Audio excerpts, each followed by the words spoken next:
we're jealous. I think we're jealous because White people are obsessed with black people.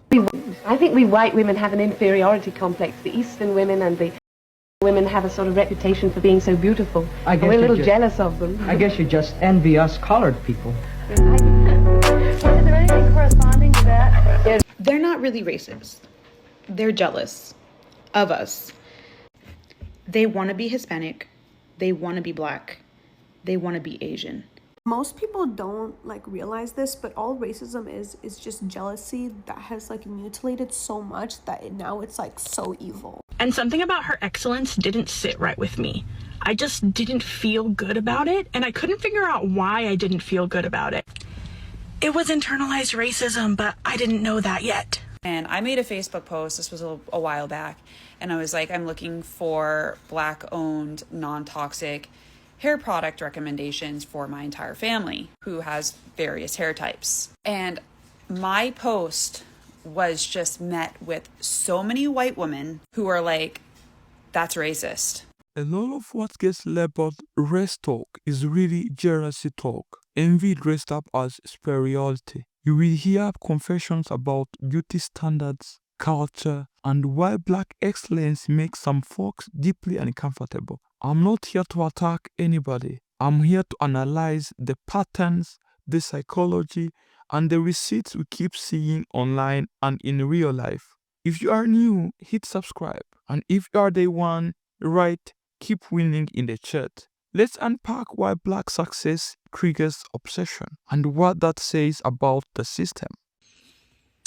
so this lady asks, this black lady, are white women really that scared of black women?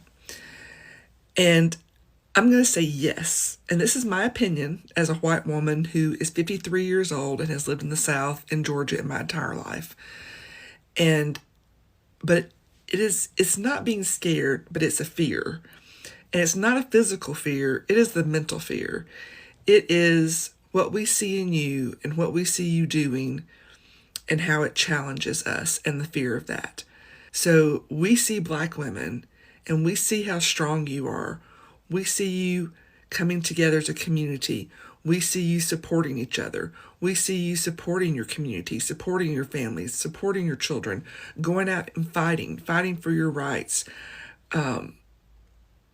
being authentic in your race and in your femininity. Anyway. And we're jealous. I think we're jealous because we would love to be that, I think, and we don't know how to break out of the indoctrination that we have been suppressed by our entire lives. And I'm not giving white women a pass, don't get me wrong, but I know I and most women have been told, white women have been told our entire lives, be quiet, know your place, be a good girl, don't rock the boat, don't be too much. And when you are any of those things, you are ostracized because you have rocked their boat. And that is what black women are. You rock our boat, our mental boat, because you challenge us to look at how we are deficient and not living in our truth, and it makes us uncomfortable. And people don't like to be uncomfortable. And it makes us start to question ourselves, and people don't like to question themselves. We would rather live in our little bubble of white supremacy and what we know and comfortableness. I know that's not a word. Than a lot of people would, white women would, rather than challenge themselves to grow and know more, because it's easy. Doing the work is hard. It's really hard. I've been doing the work the past several years, and it's hard. It is hard admitting some truths about yourself and some truths about yourself as a white woman. So yeah, I think that white women are scared of black women because you challenge us in that way, and a lot of us don't like it. And that's why we fear you. It's because we fear what you make us face. White people are obsessed with black people. Two things. Number one, the demographic that is the most afraid of the specific demographic that I'm talking about They're the only demographic that will go up to the danger because they hate it so bad. Does that even make sense to you? Second thing, the demographic that wants the most attention is the most afraid to be seen. Meaning, when a white person is driving and they notice a black person is across from them and they are afraid to make a turn, left or right, they are afraid that the black person is perceiving them and sees them as an idiot, which 9 times out of 10 they are. But at the end of the day, it always rings true. White people are absolutely obsessed with black people. Most people don't like realize this, but all racism is just jealousy that has like mutilated so much that now it's like so evil. Like it's legit like the almost final evil form of jealousy. And I'm not talking about like the systemic racism, like the racism that's in the systems that, you know, keep like black people down and keep them in like certain levels type of thing. I'm just talking about the type of racism that's like in people's brains and their opinions and the biases they held, things like that. They're jealous of the things that maybe like black people are capable of, or the natural like bodies or faces that they're born with, or like, I don't know, maybe even like the influence that black people have on things like entertainment and music and even sports and arts. Like just being jealous of like kind of the culture that the black community holds. And mind you, jealousy is a very normal emotion. Jealousy is a normal human emotion to feel. But then when you don't clock your jealousy, when you can't accept your jealousy, you kind of hide it. And the more you try to hide something, the more it mutilates into something really, really evil. It's very similar to misogyny. It's very similar to hating women.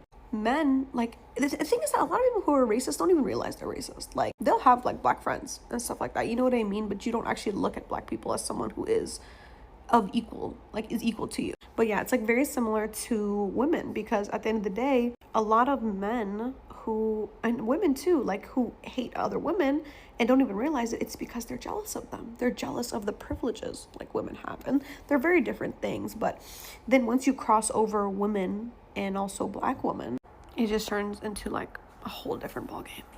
They're not really racist. They're jealous of us. They want to be Hispanic. They want to be black. They want to be Asian. They have parties, and our culture is their theme. They love Taco Tuesday. They love our food. They love to have parties on Cinco de Mayo. We don't even celebrate that. Cinco de Mayo is not Independence Day. They go and get tans. They inject their lips. They go and get BBLs.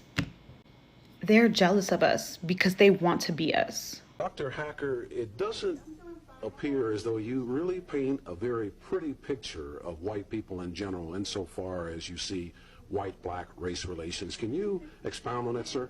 Well, interestingly, you use the phrase race relations. I don't think there are many relations between black and white people. What I would say very simply is that those of us who are born with this pigmentation have certain privileges, things we can take for granted, you know. We have the safety, the security, so we don't want to lose this. Now, this also means that, and here's the unpleasant part, that so much of our safety, security, status comes from putting down black people, saying we're not like them. We're Europeans. We're more highly evolved. You know, we've got talents they don't have. And that's where you get, you know, the flip side of this, which really is the ugly side of racism. Mm-hmm.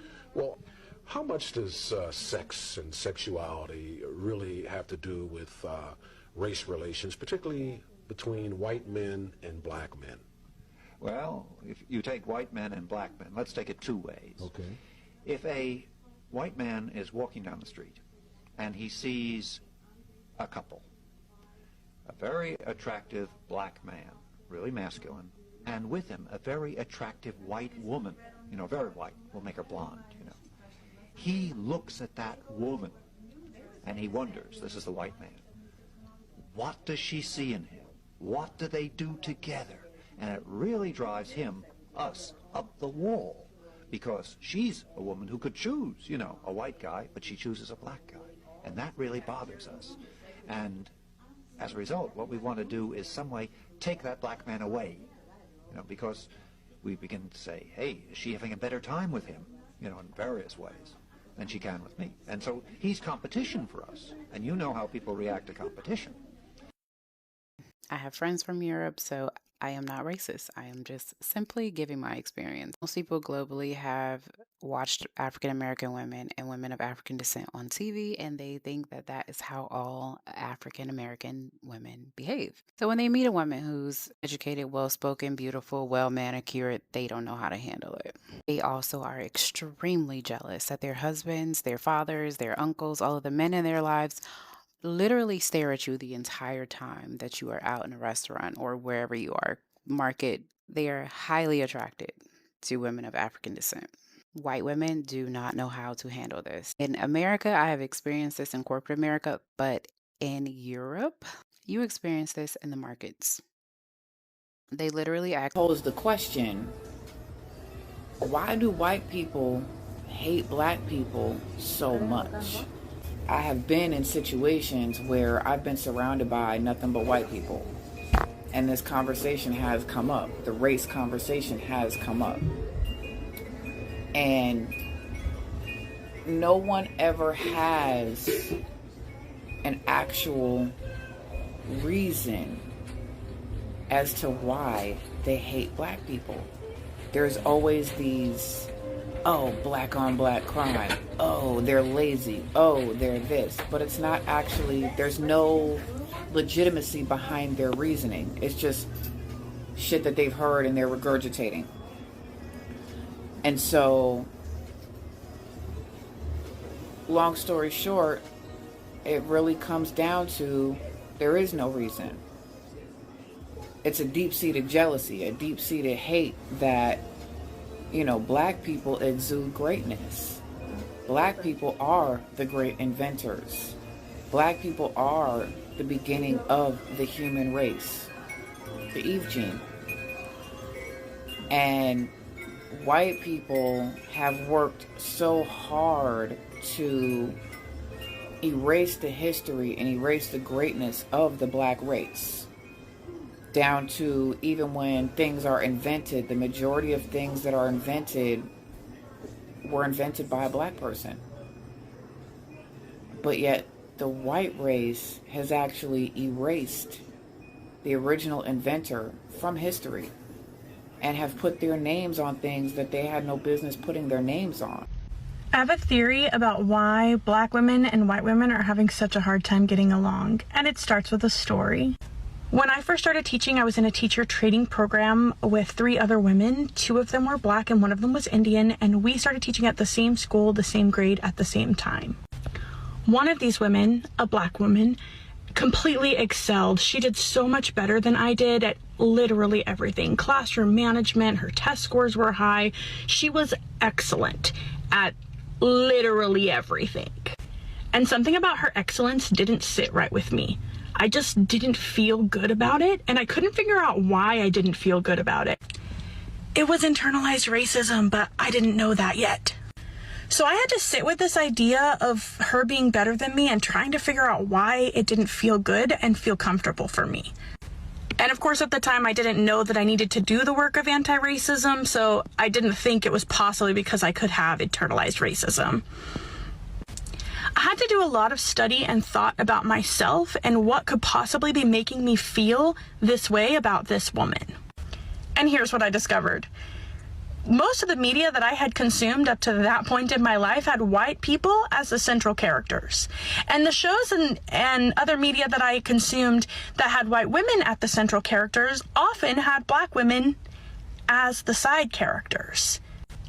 These black women's role in these movies was to assist the white women, support the white women, advise the white women, but never to rise above the white women. Even shows that were about black women, like The Help, had white women as the central character and the black women as supporting characters. So I internalized the idea that black women were there to support me and to advise me, but not to rise above or become better than me. And that's why when this black teacher was way better and more talented than me, I felt some kind of way about it.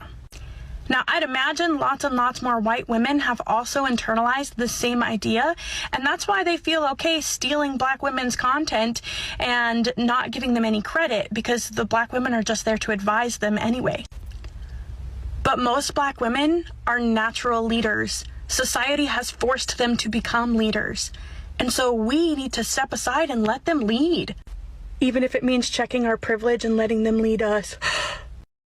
The biggest reason that I know that white feminism is a real problem is just the perceived threat that so many white women feel from black women just existing. Before I continue, I'm gonna reference myself as attractive. Yes, I know, shocker. I did this before and y'all got on my ass. I don't know what to say, we're gonna keep doing it. But as a black woman, when you transition from unattractive to being perceived as attractive, you will notice a change in behavior from not only men, but also women, specifically white women. Especially when you don't fit a certain stereotype that they associate with your race and what they deem a black woman should act like. It's almost like they don't know how to act with you and they end up, feeling this contempt. They implicitly know that they are the standard. They have been socialized to know that. It's been their experience to have men want them of any race. But in that, they also know that whiteness is sort of blankness. And I actually don't mean that in a mean way. I mean, it is the standard. It's the norm. It is the opposite of exoticism. So in their male-centered minds, they're thinking, yeah, in majority of cases, I'm going to get the guy. But when they want a little switch up, a change from their usual, that is when women of color, specifically black women, become a big threat. It's a lot of them sort of know that a lot of girls look like them. A lot of pretty girls look like them. They can never account for the allure of a deviation from that norm. So when they see an attractive black woman, it's okay, I have to see it. How can I fight against this? I don't have the facilities to fight against this. And to compensate for that, I think that's why we see a lot of white women try to play into the features of women of color. The style, the slick backs, the lip filler, mannerisms, all of it.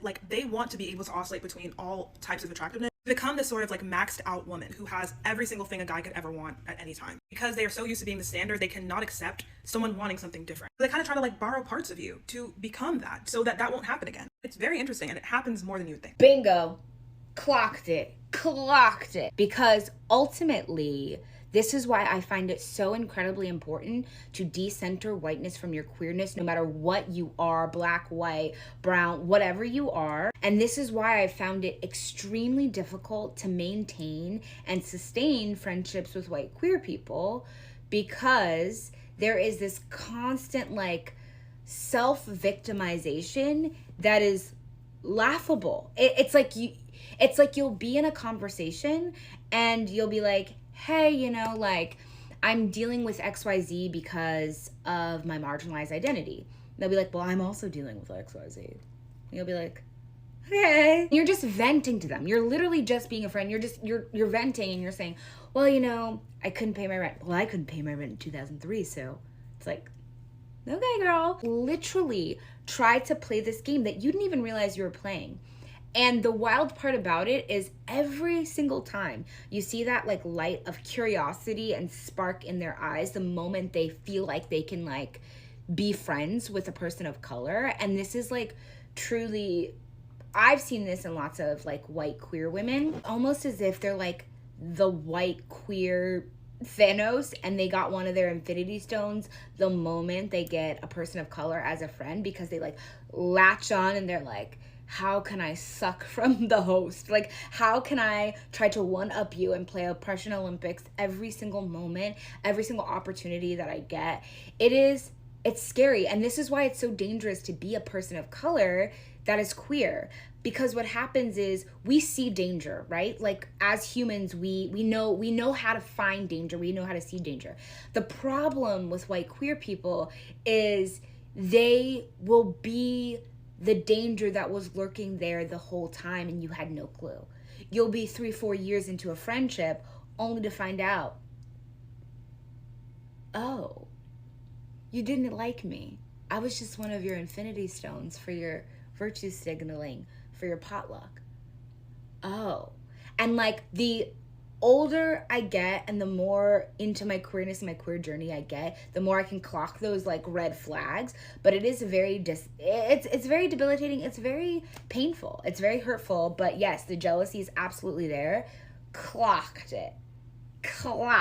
Being a black woman in America, in this world, is so interesting because we just go through life shining, being ourselves, being the best at everything we do.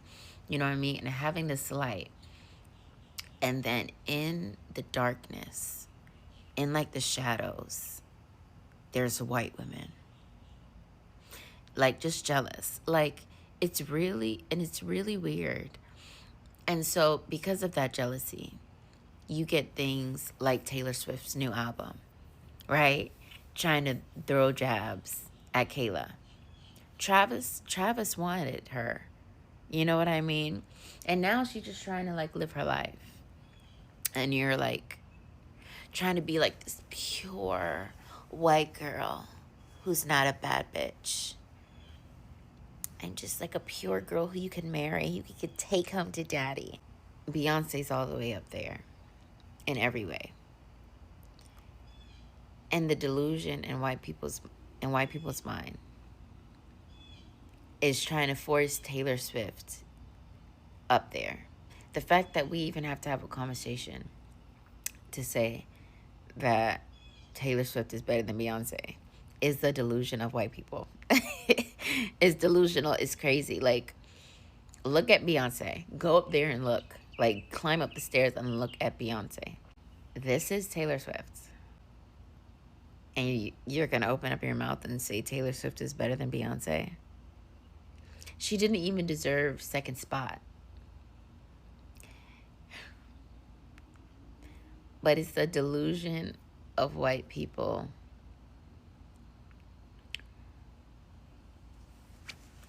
It's just so mediocre. I'm about to tell y'all, when I was dating this white girl, I was 20 years old. I'm 32 now. We were just dating. We wasn't dating. We wasn't committed or nothing like that. We were just dating. I was in Lake Michigan. But as I started to get older, I started to be more aware of things. I remember I started posting more about black issues. I started to become way more attracted to black women. Once I understood how deep colorism ran in our community, I started to stop focusing on so much of black women color, they shade, and I started focusing on their features. And once those barriers went to the side, I started realizing like, yo, black women, I'm more attracted to black women than any other group of women, and it ain't even close. The only person that comes close to it is maybe Latin women, but other than that, she gotta be black. She gotta be black. She gotta either be some type of black, Hispanic, or Blasian, something. She gotta have the curves with her. And so I started to post a lot on social media, and I was talking about these social issues. And this white girl that I used to just mess around with, she started to kind of like take shots at black women towards me. Because I remember one day, and this is when it really woke me up.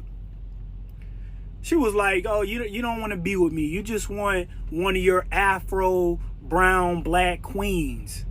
And I was like, is this bitch really trying to shame me for liking black women? Now, mind you, at the time, like me and her, we stopped messing around, but we used to still talk because we was cool. But me, I don't give a fuck who you is. I'm always talk about black people, black problems, all of that. And mind you, I was young as well. I didn't have the same experience that I got now. But I started to drift away from her, and she didn't like it because she wanted to be with me. But I wanted to be with a black woman. I knew long term I wanted to build a legacy with a black woman. And she started to try to shame me for being with black women, for even liking black women, which was fucking bizarre because I'm black. And then on top of that, I realized something. I'm like, oh, you jealous. You jealous. You want to have that black afro. You want that brown skin. You want that thick hair. You jealous. So it always blew my mind when I see black women dressed like these European women or wear their hair, because really they want to look like y'all. And y'all don't realize. I'm in these non-toxic groups on Facebook where people live non-toxic lives and we're looking for non-toxic recommendations for the products that we use. And I made a Facebook post, this was a while back, and I was like, I'm looking for black-owned, non-toxic hair product recommendations for my entire family who has various hair types. And my post was just met with so many white women who are like, that's racist. Why are you looking for black owned? I'm telling you, this post got endless comments full of hatred. Like, it just kept coming and coming and coming. You support black businesses to get rid of the racial wealth gap. Like, it's seriously the least that you can do. It's the easiest thing that you can do. So I was like talking with these people in the comments, and they're coming at me and they're attacking me. And it brought out a side of me that I'm not proud of. I called them what they were. Alright, let's talk about what we just watched. Because there is a thread running through all of those clips and it's bigger than individual moments. Over and over, we heard the same confession in different words. We are jealous. Not always violent, not always loud, but a quiet obsession that shows up as control, gatekeeping, moving the goalpost, and then pretending it is neutral. The most honest speakers in that video named it clearly. A mental fear, not fear of harm, fear of comparison, fear of what black excellence exposes. When people say they are obsessed with black people, that obsession often looks like two extremes living together, imitation and punishment. On one hand, you see the constant pull from black culture, music, style, and even the rhythm of how we talk. On the other hand, you see the urge to polish it, rename it, profit off it, or say it's too much when we do it, but innovative when someone else imitates it. That's not love, that's control rooted in insecurity. And insecurity is jealousy with armor on. One speaker gave a key insight. Jealousy is a normal human emotion. That's true. The problem is not that people feel envy. The problem is when envy goes unacknowledged and hardens into narratives. They are lazy, they are angry, they are dangerous, so you can feel superior without doing the inner work. When envy meets denial, it mutates into bias, and bias starts building walls. That's why a simple Facebook post, recommend me black-owned hair products, triggered a pile on. Supporting black businesses became racist in their eyes because your choice to reroute money toward black ownership shines a light on inequality they would rather not see. The backlash is not about shampoo, it's about power. Who has it? Who gets it next? And who refuses to let it go? Another powerful moment was the white woman from Georgia who said the quiet part out loud.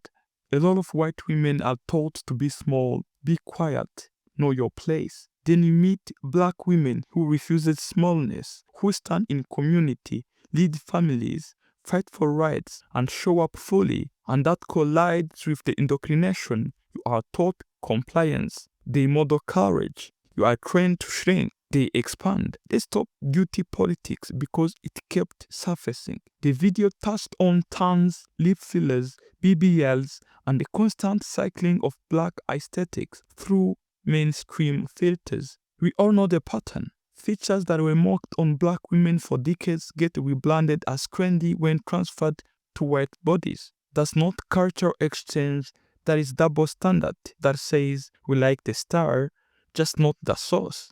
If you praise the aesthetic but punish the origin, that's not admiration.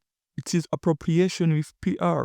And then there is desirability, who is wanted in public, who is celebrated in media, who is assumed to be the standard. One clip nailed it. When whiteness is treated as the default, anything outside it becomes a special event. Interesting, exotic, a switch up. That framing already tells you who is centered and who is othered. So when a black woman walks in and naturally commands attention through confidence, beauty, achievement, some folks don't have the toolkit to process not being the automatic pick. The reaction can become coldness, competitiveness, and subtle sabotage. Not because she did something wrong, but because her presence interrupts a script where certain people always win by default. Now, I want to separate two lanes that the video also separated: systemic racism versus interpersonal envy. Systemic racism is about policies, institutions, and outcomes: housing, education, healthcare, employment, criminal justice. Interpersonal envy is about feelings, status, image, and identity. They feed each other. If the system teaches you you are above someone else, envy feels justified. I should be ahead, so why are they winning? And if envy is widespread enough, people vote for policies that keeps the hierarchy in place. That's how a feeling becomes a structure. We also heard about white feminism, how it can position black women as side characters. That shows up in media, workplaces, and activism, places where black women's labor is welcomed, but their leadership is resisted. The honest reflection from a former teacher was very, very important. Years of media training cast black women as harpers, not heroes. So when a black colleague excelled, he didn't sit right. That's a vivid example of how representation matters. Not just for how black women see themselves, but for how others accept being led by them. If your imagination has never normalized black leadership, someone's excellence will feel like your demotion. That's the ego talking, not the truth. Another thread in those clips, the Operation Olympics and proximity points in some queer spaces, some progressive spaces, even in friend groups. There is a temptation to collect identities like trophies, to claim allyship without surrendering center stage. That's not solidarity. If you need a black friend as an infinity stone, you're not building friendship, you are building a brand. Real solidarity doesn't siphon, it shares. It doesn't speak over, it passes the mic.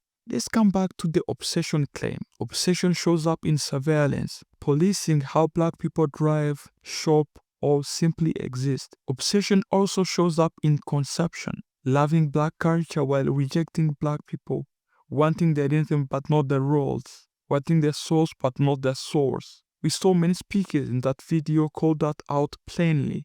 If your playlist, slang, dances, body trends, and sport heroes are black, but your respect, votes, and hailing decision doesn't reflect that, ask yourself why. That contradiction is where jealousy hides. I want what you have, but I don't want you to come with what comes with it. The video also touched on the gendered piece. White male insecurity when a white woman chooses a black man. That's about competition, status, and ownership. The idea that you've lost something you assumed you were entitled to. Notice the pattern. Entitlement breeds resentment. Resentment breeds narratives. Narratives justify control. But grown men don't need control.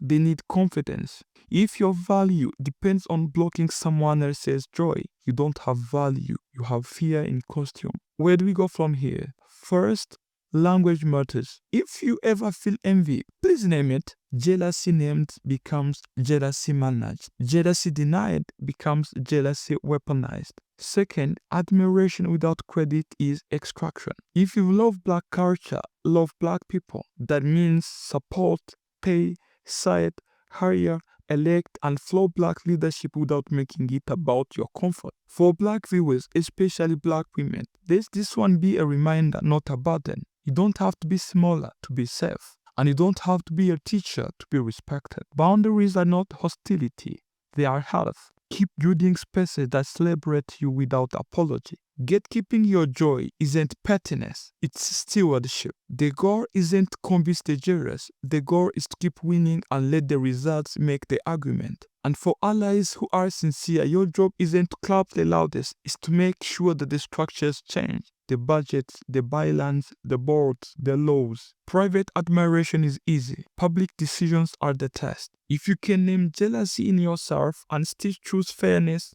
you are doing the work. If you can't, the work is doing you. Black excellence is not an attack. It's a fact. It's not a threat. It's a path. And if someone else says shine makes you feel dimmer, turn to your own light source. Don't try to switch off theirs. We're not going back to small, not in culture, not in business, not in politics, not in beauty standards. The future has been here. Some folks are just late to seeing it. That was it for today. Make sure you like the video. Drop your own comment down there in the comment section. And also, if you have not yet subscribed, make sure you smash on that subscribe button. Mr. T signing off. Ciao.